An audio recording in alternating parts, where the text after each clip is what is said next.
اللہ رب العزت نے اپنے حبیب کریم صلی اللہ تعالی علیہ وبارک وسلم کو جو کتاب عطا فرمائی وہ بھی بے مثل ہے اور بے مثال ہے، اور اس میں جو خوبیاں ہیں وہ بھی انتہا درجے کی کمال کی ہیں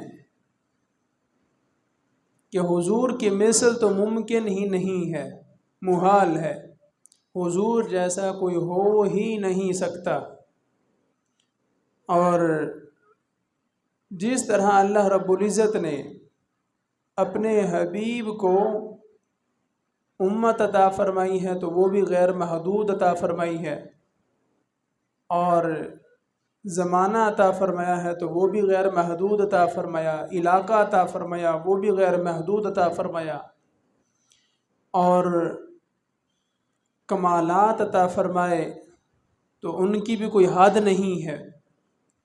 اسی طرح اللہ رب العزت نے باقی انبیاء کرام کو بھی کتابیں عطا فرمائیں،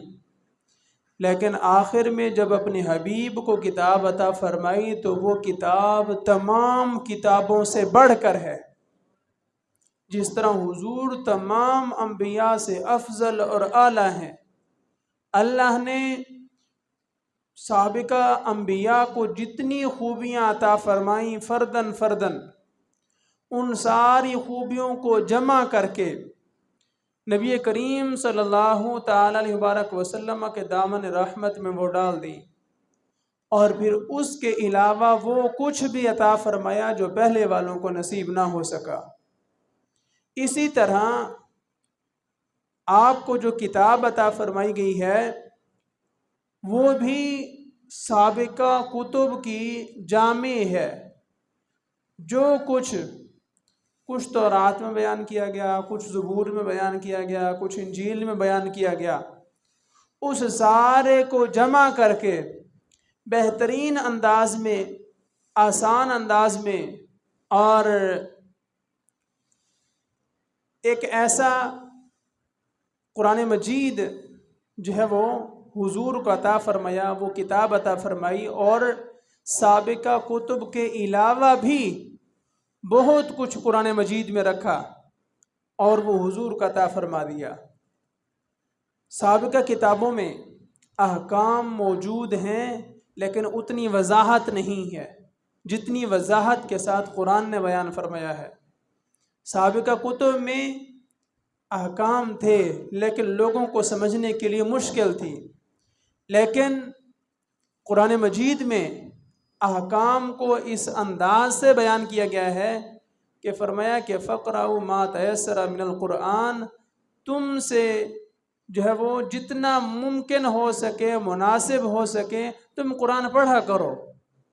تم قرآن پڑھا کرو، یعنی حرج کو اور تنگی کو اور مشکلات کو دور کر دیا۔ اور مزید فرمایا کہ ہم نے قرآن مجید کو آسان کر دیا ہے۔ کیا ہے کوئی اب بھی سمجھنے والا کہ اسے قرآن کی سمجھ عطا ہو؟ آپ دیکھیں تو صحیح، جس طرح حضور کے فیض کی کوئی حد نہیں ہے، ہر بندے کو مل رہا ہے۔ ایک عام سادہ لوگ مسلمان ہے، ان پڑھ ہے بیچارہ، اسے بھی حضور کا فیض نصیب ہو رہا ہے، اور پھر علماء ہیں، صوفیاء ہیں، اولیاء ہیں، صدیقین ہیں، شہداء ہیں، حتیٰ کہ باقی انبیاء ہیں، ہر ایک کو حضور کا فیض جو ہے وہ نصیب ہو رہا ہے اور پہنچ رہا ہے۔ یاد رکھیے کہ حضور کی تشریف آوری سے پہلے جس کو جو ملا، جتنا ملا، جب بھی ملا، وہ حضور کے صدقے ہی ملا، اور حضور کی تشریف آوری کے بعد اور حضور کے وصال کے بعد بھی قیامت تک جس کو بھی جو بھی ملے گا، جتنا بھی ملے گا، جب بھی ملے گا، حضور کے صدقے ہی ملے گا۔ تو جس طرح حضور کا فیض ہر ایک کو نصیب ہو رہا ہے، اللہ رب العزت نے قرآن مجید میں بھی اسی خوبی کو رکھا ہے کہ قرآن کا فیض بھی ہر بندے کو نصیب ہو رہا ہے۔ اگر قرآن مجید پڑھا ہوا نہیں ہے، اسے قرآن کی زیارت کا جو ہے وہ اسے فیض نصیب ہو رہا ہے، اور اگر کوئی بینائی سے محروم ہے، وہ قرآن کو دیکھ نہیں سکتا، اسے قرآن کو چھونے کا فیض نصیب ہو رہا ہے۔ اور اگر کوئی خوش نصیب قرآن مجید دیکھ کر پڑھا ہوا ہے، اس کی زبان پر قرآن جاری ہو رہا ہے، آنکھوں سے وہ دیکھ رہا ہے، اسے فیض نصیب ہو رہا ہے۔ اور پھر اس سے آگے اگر کسی نے حفظ کر لیا ہے تو اسے بن دیکھے قرآن پڑھے جو ہے فیض نصیب ہو رہا ہے۔ اور اگر اس سے بھی کہیں انہیں آگے بڑھ کر قرات کر لی ہے تو اس کو نیچے والے طبقات حاصل ہو چکے کہ اب اسے دیکھنے کی ضرورت بھی نہیں ہے، اور اب وہ زبانی پڑھ بھی رہا ہے، اور الفاظ کی ادائیگی کے ساتھ ساتھ صفات کی ادائیگی کا جو لطف ہے وہ بھی اسے نصیب ہو رہا ہے۔ الفاظ کی ادائیگی، صفات کی ادائیگی، حروف کی صحیح ادائیگی اور تلفظ وہ بھی اسے نصیب ہو رہی ہے۔ اور پھر اس سے آگے اگر کسی نے قرآن کو پڑھ لیا ہے، عالم ہو گیا ہے، تو اسے قرآن کے معانی، مفاہیم، ترجمہ اور تفسیر اور اس کا بیان اور فصاحت اور بلاغت اور اوامر اور نواہی، ان ساری چیزوں کا فیض اسے نصیب ہو رہا ہے۔ یعنی اللہ رب العزت نے قرآن مجید میں کیا ایسا کرم رکھا ہے، ایسا منبع فیض بنایا ہے کہ کوئی بھی بندہ یہ نہیں کہہ سکتا کہ میں قرآن کے فیض سے محروم ہوں، کہ میں نے کوشش کی ہے لیکن قرآن سے مجھے فیض نصیب نہیں ہوا، ایسا کوئی بھی نہیں ہے۔ قرآن فیض دے رہا ہے اور لوگ خود اس قرآن کے فیض سے محروم تو ہو رہے ہیں، قرآن سے بھاگ رہے ہیں، قرآن کا انکار کر رہے ہیں اور قرآن پر ایمان نہیں لا رہے، قرآن کے حتیٰ کہ توہین کر رہے ہیں، تو وہ خود اپنے آپ کو قرآن کے فیض سے دور کر رہے ہیں۔ قرآن کے فیض کا چشمہ تو آج بھی ابل رہا ہے اور ہر ایک کو نصیب ہو رہا ہے۔ اور قرآن مجید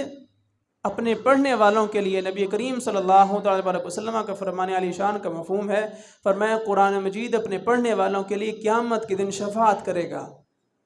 وہ چاہے جس انداز میں بھی پڑھا ہو، دیکھ کر پڑھا ہے قرآن پھر بھی شفاعت کرے گا،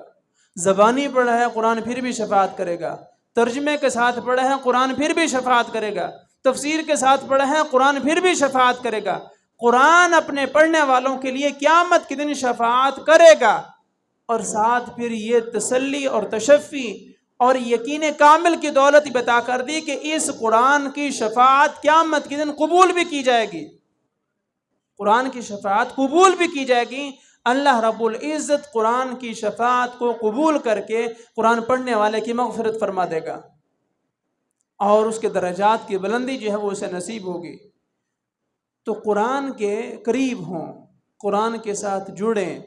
اور قرآن سے دور نہ ہوں، قرآن کو چھوڑے نہیں۔ قرآن چھوڑنے کے لیے نازل نہیں ہوا،